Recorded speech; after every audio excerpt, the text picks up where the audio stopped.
I never imagined that friendship could grow into something that defied both reason and boundaries, yet that is exactly what happened with Ian. We met in the simplest of ways, two colleagues on the same project, sharing long hours, late deadlines, and quick conversations that soon stretched into full nights of laughter.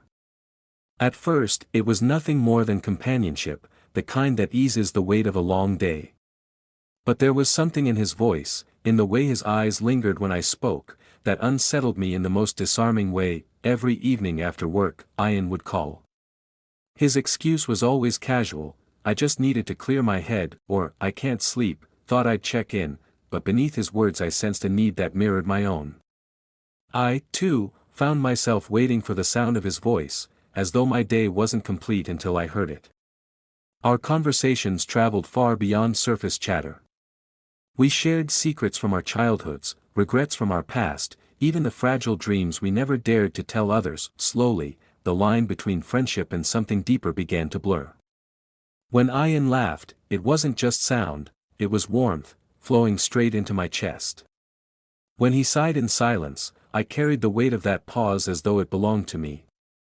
I found myself memorizing the details of him, the rhythm of his speech, the way he repeated certain phrases, even the moments of hesitation when he seemed to fight words he wanted to say but couldn't. The truth is, I had begun to love him long before I admitted it to myself.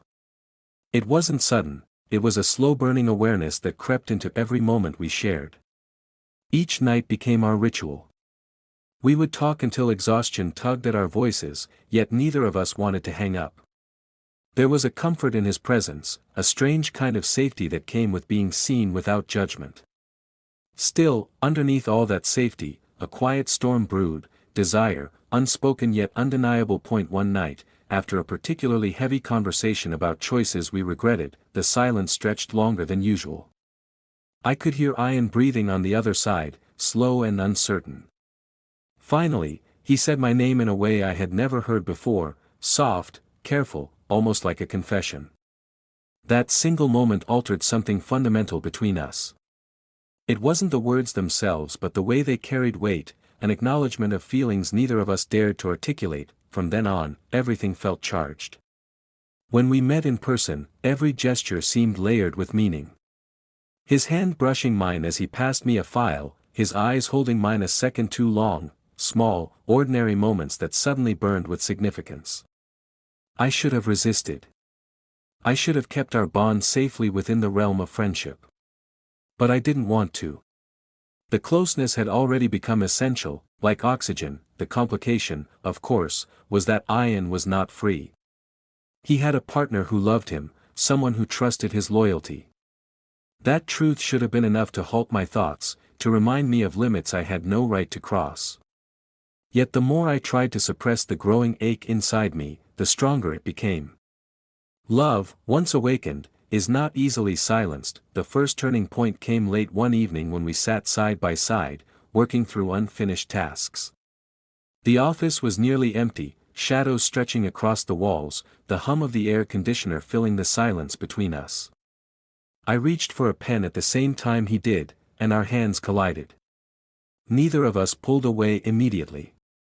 His fingers rested against mine just a little too long, his gaze flickered toward me, and in that suspended moment, everything unspoken screamed louder than words. Ian finally withdrew his hand, his face a mixture of guilt and longing, but the air had already shifted. We both knew it. Something had begun, something neither of us was prepared to stop. As I walked home that night, my mind replayed the brief contact again and again, as though it were a promise carved into my memory. By the time I lay in bed, staring at the ceiling, I understood, our friendship was no longer innocent. The path ahead was uncertain, dangerous even, but irresistible. And deep down, I sensed we were already too far gone to turn back. After that night in the office, nothing was the same. Ian and I returned to our routines, but beneath every word, every look, a hidden current pulled us closer. What had once been easy companionship now carried tension so sharp it almost hurt. I would catch his eyes drifting toward me, and instead of averting mine, I held the stare. It was dangerous, reckless even, but neither of us turned away. The first time he came to my place under the guise of just hanging out, I told myself it was innocent. We ordered food, laughed over inside jokes, and talked about trivial things that masked the seriousness of what we both felt. But as the night deepened and silence lingered between sentences, his hand found mine. It was a small gesture, but it shattered the last of our defenses. For a long moment, neither of us spoke. The room seemed to hold its breath, waiting for one of us to break the unspoken rule we had both been clinging to. When his thumb brushed lightly across my palm, I felt the weight of every choice leading us to that instant. I should have pulled away, but I didn't. Instead, I tightened my grip, acknowledging with action what we couldn't yet admit in words. That night was the first of many. Soon, our evenings became a ritual no one else knew about. When the city quieted down and the world seemed asleep, Ian would arrive. We never discussed it openly, there was no need. It was as though some silent agreement had been forged, that in the cover of night, we belonged to each other. Those hours were unlike anything I had known. We shared more than laughter and stories, we shared a closeness that blurred every boundary. Ian spoke to me with an honesty I doubted he shared with anyone else. He confessed his fears about his relationship, his insecurities about being understood, and the loneliness he sometimes felt even when he wasn't alone. I listened, not as a friend but as someone who wanted to carry part of that burden with him. The intimacy was not only in touch but in silence. Sitting together in the dim glow of the lamp, sometimes saying nothing at all, felt louder than any conversation. The air would hum with unspoken emotion, with longing and guilt intertwined. Each night was a dance between desire and restraint, as if both of us were afraid of crossing a line we already had. Yet, for all the beauty of those nights, shadows loomed. Ian would sometimes look away suddenly, guilt flashing across his features, as if remembering the life he was betraying. There were moments when he would say, "This shouldn't be happening," only for his actions to contradict the words a moment later. I, too, wrestled with guilt, knowing full well I was complicit in something that could unravel lives. But the pull between us was stronger than the weight of conscience. One evening, as he prepared to leave, I asked the question that had been circling in my mind for weeks. "Why do you keep coming here, Ian?" My voice trembled, unsure if I wanted the answer. He hesitated, his back half turned to the door. Then he looked at me, eyes heavy with a mix of longing and despair. "Because when I'm here, I feel alive. And I don't feel that anywhere else." His confession was both a balm and a wound.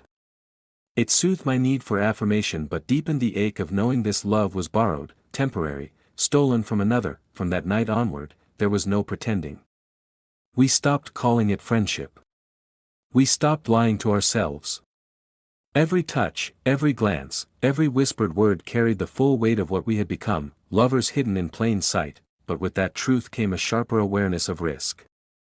Every message could be seen, every late-night absence could be questioned. Our world, though intoxicating, was fragile. It was a secret balancing on the edge of discovery, and each night we risked everything for the chance to hold on to something we both knew might one day collapse. Still, neither of us could stop.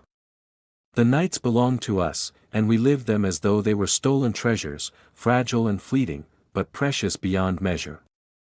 The more nights Ian and I shared, the heavier the silence that followed him home became. At first, he could slip back into his other life without leaving a trace, but gradually the weight of our secret began to show in the way he avoided certain questions, in the hesitations between his words, and in the sudden shadows that crossed his face. I noticed it one morning when he left earlier than usual. His steps were hurried, his expression troubled. He didn't say it, but I knew he feared being caught. That fear seeped into me too, making every message, every glance over my shoulder feel like a gamble. Our love was no longer just intoxicating, it was dangerous, and the danger grew sharper with every passing day. Still, we couldn't resist. We were like moths drawn to a flame, aware of the burn yet unable to turn away. Each night we met, we told ourselves it might be the last, yet when morning came, we both knew we would find our way back to each other. That contradiction was our prison and our freedom all at once. Then came the night when everything shifted. Ian arrived later than usual, his face pale, his shoulders tense. I asked what was wrong, but he only shook his head, sitting in silence for a long time before finally speaking. "She's starting to suspect," he whispered. His voice carried both fear and sorrow. I can't keep lying to her. It's breaking me apart. The words hung in the air like a sentence passed.